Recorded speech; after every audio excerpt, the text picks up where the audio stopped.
The Sojourn is awash in ancient wisdom, awesome vistas, and astonishing challenges. It's a tightly designed puzzle box, built from a mixture of well-worn concepts and original ideas. I'm Chris from Iceberg Interactive, and today I'm going to lift away the veil of shadow from the Sojourn. I'm going to guide you through those first tricky mechanics, what they are, how they work, and what you should bear in mind to make your temporary stay as successful as can be. You should know going in that the world of the Sojourn is rich in abstract philosophy and metaphor, and this even extends to the game's mechanics. Everything you see reflects a multitude of deeper meanings concerning the experience of life itself, and you're encouraged to think about these ideas as you progress. The first feature you come across will be this, a beautiful blue flame. Step inside and you'll be transported into a dark world, a parallel existence similar to the light world, but with some crucial differences. Your time in the dark world is limited by your movement, tracked by this meter which depletes on every step you take.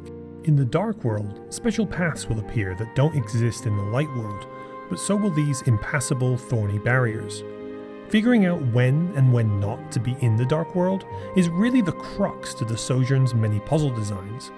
That's because as long as you're in the dark world, you'll be able to awaken the objects you encounter on your journey. The most important are statues. Interact with these and you'll exchange places with them, allowing you to move vast distances without depleting your dark meter. The statue can be activated from any distance, you just need to be able to see it, which is easier said than done. Statues are the heart of the Sojourn's opening puzzles, either from simply helping you get from A to B, or, more often, acting as the key that opens your primary obstacle, gates. Gates will repeatedly block your progress and force you to place statues on these spots to open them. Getting the statue into position is usually easy enough, but figuring out how to also end up where you need to be at the same time is the recurring challenge. It helps to think through the solution in reverse.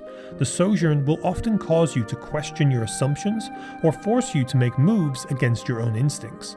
You'll have to experiment and play with what's around you. The same solution rarely works twice. Another interesting mechanic is the harp. When you activate one of these, they play a relaxing melody that reassembles the surrounding collapsed bridges. It's worth noting that although you need to activate the harp from the dark world, its power is totally independent. The bridges will stay up as long as the music can still be heard, whatever world you're in, so it's often worth triggering them right as your meter is about to run out. There is so much more to discover later in the Sojourn, including new ways to enter the dark world and new obstacles to overcome, but I'll leave those for you to discover on your own. The Sojourn is available on September 20th for PlayStation 4, Xbox One, and Windows PC via the Epic Games Store. And remember, if you're ever stuck or confused, you can join the conversation with us and the developers on the Iceberg Interactive Discord, Twitter, and Facebook. Hopefully we'll see you there, and in the meantime, enjoy the game and thanks for watching.